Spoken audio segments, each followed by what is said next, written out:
बार बार अपनी माला पे ध्यान देता है और सज्जनों इस वजह से वह स्वर्ग की सुविधा को भोग तक नहीं पाता और भोग नहीं पाता। एक दिन देखता माला सूख गई। यमराज फिर से महाराज देवदूत आते जोर से महाराज पिठा से भी महाराज भाग गया। दुर्गा ला रही है पापी कहीं का पुण्य खत्म हो गया, फिर से कमा करके लाना तब मेरे स्वर्ग में दिखाई पड़ना वरना आना। धक्का मार करके धकेल दिया हमारा नीचे जा।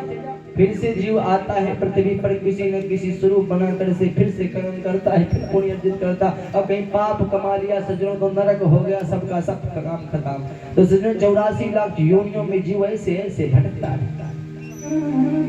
अगर इस 84 लाख योनियों से जीव को मुक्ति पानी है प्यारे तो करना क्या पड़ेगा? बोले अपवर्ग को अपनाना पड़ेगा। अपवर्ग क्या? बोले भगवान का भजन करके भगवान में ध्यान लगा करके अपने मन को भगवान गोविंद के राम के चरणों में लगा दो। जब भगवान के चरणों में लगा दोगे सज्जनों तो मेरा हारा वाला इतना दयालु है ना, जीव की उंगली पकड़ लेता है। उंगली पकड़ करके सज्जनों संसार में नहीं छोड़ता, इस संसार की बैतरणी से पार कर देता है और जाकर अपने धाम ले जाता है जहाँ से जीव कभी 84 लाख योनियों में चक्कर में नहीं पड़ता है। सज्जनों इसी सुविधा का नाम मोक्ष है। धात स्वर्ग अपवर्ग स्वर्ग धरी तुलाय, यही सज्जनों अपवर्ग है। अब बोले महाराज अपवर्ग का अगर देखा जाए विस्तार किया है। बोले महाराज अपवर्ग का अर्थ क्या होता? बोले अप का अर्थ क्या होता? बोले निरंतर। वर्ग का अर्थ बोले श्रेणी। पावर्ग, पा के वर्ग में सज्जनों जितने भी शब्द हैं वही पावर्ग है। बोले कौन से पावर्ग? बोले पा फा बा भा मा। पा फा बा भा मा रहित सो अपवर्ग कहाँ है? ये सज्जनों अपवर्ग है। इनका अर्थ क्या होता? बोले महाराज पा से होता है पतन। जीव का अगर जन्म मिला ना तो हर बार वो अपने पतन के जन्म करता है, कहीं ऐसा न हो हमने इतनी सुख सुविधा को बनाया, इतना घर मकान बनाया, इतना बैंक बैलेंस कमाया, कहीं सबका सब लूट जाए, कहीं चोरी हो जाए, कहीं हमारा परिवार हमें छोड़ करके न चले जाए। जीव को सज्जनों सारा जीवन पतन का भय होता है, लेकिन गोस्वामी बाबा कहते हैं जब जीव की मुक्ति हो जाती, मोक्ष मिल जाता है तो जन्म कभी लेकर आओगे नहीं सज्जनों तो पतन का भय भी नहीं रहेगा। उसके बाद में सज्जनों आता है पा के बाद फा। फा का अर्थ होता है फलों की आशा। जीव की जिज्ञासा कभी भरती नहीं, चाह विषयों की हरदम नवेली रही, चाह भक्तों की हरदम हिचेली रही, चाह जी से लगी जी जरा हो गया और चाह हज से लगी जी हरा हो गया। चाह सज्जनों बहुत बड़ी चीज।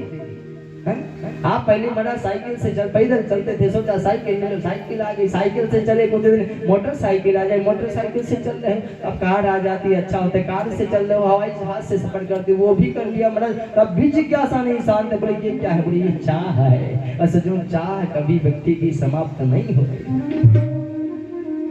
फलों की आशाएं जीव की कभी समाप्त नहीं होती है। एक महाराज घर बना लिया ये अच्छा नहीं, एक फ्लैट हमारा शहर में हो जाता वहां भी ले लिया, एक महाराज और शहर में हो जाता वहां भी ले लिया, कुछ फैक्ट्री लगा लेते ये भी ले लिया, कुछ बैंक बैलेंस कर लेते वो भी हो गया। मरते मरते जीव की कभी इच्छा समाप्त नहीं होती, फल की आशाएं बढ़ती चली जाती है सज्जनों। लेकिन जब जीव का मोक्ष हो जाता है, मुक्ति हो जाएगी जिस दिन, उस दिन जीवन में फल की आशा भी नहीं रहेगी।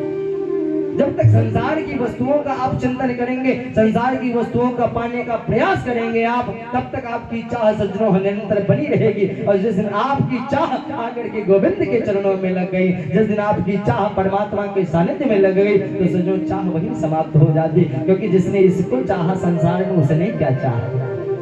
जिसने इस गोविंद को चाहा, जिसने राम को चाहा सज्जनों संसार में उसने फिर कुछ और नहीं चाहा।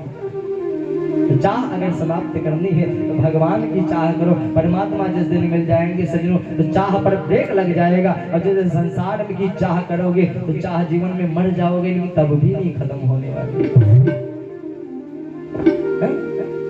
कोई महाराज मिलने के लिए आता, बूढ़े दादा कैंसर हो गया, मरने की हालत में है, उनके खाट पे पड़े। लोगों ने कहा आपकी अंतिम इच्छा क्या है? कुछ अंतिम इच्छा नहीं, बस बड़ी बेटे को नौकरी लग जाती, छोटी बिटिया का विवाह हो जाता। जब प्यारे अब तो मर रहे हो कम से कम, अब तो चाह को महाराज अपने स्थगित करो, अब तो चाह को महाराज भगवान में लगाओ, क्योंकि मर रहे हो, अब तुम्हें वो सुधारना है, वो लोग ये लोग नहीं सुधारना है। अंत में मरते समय भी बेटी की चिंता, बिटिया की चिंता रहती है आपकी। सज्जनों ये चाह क्या है? बोले ये चाह संसारिक चाह, मर जाओगे कभी खत्म नहीं होगी। और इसी वजह से सज्जनों जब उस जीव का जब जाता ना कहते अंते मति सागर, अंते मति सागर।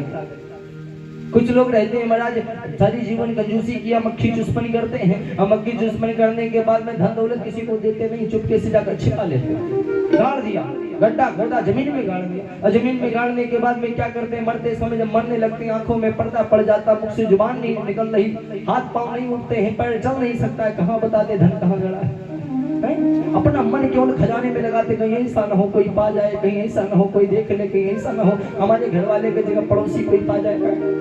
तो ये चिंतन उस जीव के सज्जनों मृत्यु का कारण बन जाता है, वो जीव ऐसे मर जाता है। और जब मरता है ना अंतिम में, अब लोग कहते नहीं भैया हमारे यहाँ हमने देखा खजाना है, लेकिन खजाने का हमारा रक्षक एक सांप है, वो सांप कोई और नहीं तुम्हारे दादे हैं हमारा, क्योंकि मन उनका उसी धन में लगा था, तो वही आज की रक्षा कर रहे हैं साहब। जैसे महाराज धन की खोज में जाओगे तो महाराज फन काट करके खड़े होने का आना नहीं। अब सज्जनों जिंदा थे तब तो रखाते रहे, मर गए अब सांप बन के रखा रहे हैं, तो सज्जनों ऐसी गति का क्या लाभ है। चाह सात्विक होनी चाहिए, चाह को हमेशा सात्विक रखो। सज्जनों अगर सांप को अब चाह को अपने स्थगित करना है तो चाह परमात्मा की करोगे। जिसने परमात्मा की चाह की तो सज्जनों संसार में और क्या चाह किया, भगवान की चाह करो। अगर जीवन सज्जनों आप पूरा जीवन विचार करते रह जाए, पूरा जीवन चिंता करते रह जाए, हमारा ये काम हो जाए, फिर चैन की नहीं सो, ये काम सज्जनों सब काम हो जाएगा, लेकिन तब भी आपको शांति नहीं मिलेगी, क्योंकि आपकी चाह बढ़ी रहेगी, बढ़ती रहेगी, बढ़ती रहेगी। तो सज्जनों अगर चाह को स्थगित करना है, चाह को बंद करना है अपनी चाह को, तो क्या करना पड़ेगा, बोले सज्जनों अपनी दिशा मोड़ो, संसार के स्वर्ग की तरफ नहीं मोड़ो, मोक्ष की तरफ मोड़ो, तो मोक्ष हो जाएगा आपका, भगवान का धाम मिल जाएगा सज्जनों। तो कभी 84 लाख योनियों में भटकोगे नहीं। 84 लाख योनियों में सज्जनों क्या है, कभी कीड़ा बने, कभी नाली का कीड़ा बने, कभी सुअर बने, कभी महाराज चंडाल बने, कभी महाराज गधा बने, ऐसे गधा बने तो महाराज पिठासे पे भार लाद के ढो रहे, नाली का कीड़ा बने तो नाली के कीड़े में पड़े, सुअर बने महाराज तो गंदगी में पड़े। क्या जीवन है, ऐसी यातनाओं जो जहां देखा मारता जा रहा है, कुत्ता बने महाराज जो जहां 4.5 लाख मार देता है, ऐसी यातनाओं से क्या मतलब। जब जीव बार बार परेशान हो जाता, जब मुक्ति होती है, प्रभु माफ कर दो, हमें कोई मानव का रूप बना दो, हम भजन करेंगे और हमारी मुक्ति हो जाए। 84 लाख योनियों में नहीं जाना चाहता, हाथ जोड़ता है जीव बार बार, प्रभु कुछ कृपा करो, भगवान नहीं सुनते।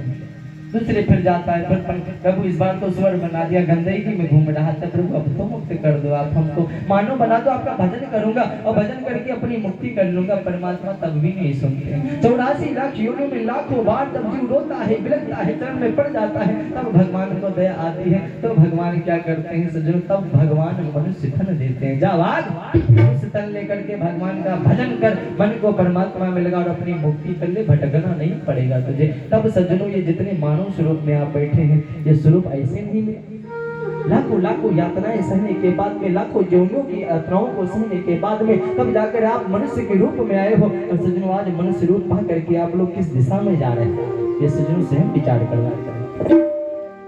अपने मन को संसार के विषयों में लगा रहे हैं सज्जनों। जिस दिन ये मानव शरीर समाप्त हो गया ना, फिर मौका नहीं मिलेगा, 84 लाख योनियों में फिर से भटकना पड़ेगा, भटकते रहो। 84 लाख योनियों से मुक्ति पा करके सज्जनों से परे होना है आपको, तो सज्जनों ये मनुष्य तन मिला है, ये मनुष्य तनम अनमोल ने, इसे माटी में ना घोल ले, अब की मिला है फिर ना मिलेगा, कभी नहीं, कभी नहीं, कभी नहीं। कल्याण चाहते हो ना प्यार, तो अपने मन की चाह को समाप्त करके मोक्ष की चाह करो, परमात्मा की चरणों की चाह करो, परमात्मा की चाह करो। चाह आपकी स्थगित हो जाएगी, चाह कुछ आपके जीवन में रह नहीं जाएगी। सज्जनों पाक का अर्थ होता है पतन, मोक्ष हो गया तो पतन का भय समाप्त हो जाएगा। फल का अर्थ फलों की आशा है। जीवन में अगर मुक्ति मिल गई, आपको मोक्ष मिल गया, तो सज्जनों कोई संसार में फल की इच्छा भी नहीं रह जाएगी। और सज्जनों पाप फा, और उसके बाद में क्या आता, बोले बा आता है। बा का अर्थ क्या होता, बोले बंधन। सज्जनों बंधन किस चीज का है, बंधन क्या है, बोले सज्जनों ये आपकी चाह समाप्त क्यों नहीं होती, क्योंकि कारण है ये बंधन है।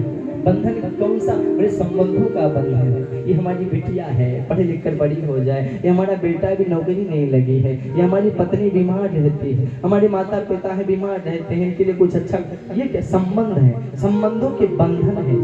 लेकिन सज्जनों जिस दिन आपने अपने मन को गोविंद भगवान राम के चरणों में लगा लिया सज्जनों, तो सारे संबंध का बंधन अपने आप टूट जाएगा, अपने आप समाप्त हो जाएगा। तो सज्जनों बा का अर्थ होता है बंधन, बा भा बा भा। भा का क्या अर्थ होता है? बोले भा का अर्थ होता है भय। हर एक व्यक्ति को भय किसका? भय होता है अपनी मृत्यु का, कहीं मर न जाए, ये काम करते कहीं मर न जाए सज्जन। हर जीव को सज्जनों हमेशा भय रहता है मृत्यु का, कहीं मर न जाए। सज्जनों जिस दिन मुक्ति हो जाती है, जिस दिन मृत्यु हो जाती है, उस दिन सज्जन ये भय समाप्त हो जाएगा, मृत्यु का भय भी समाप्त हो जाएगा।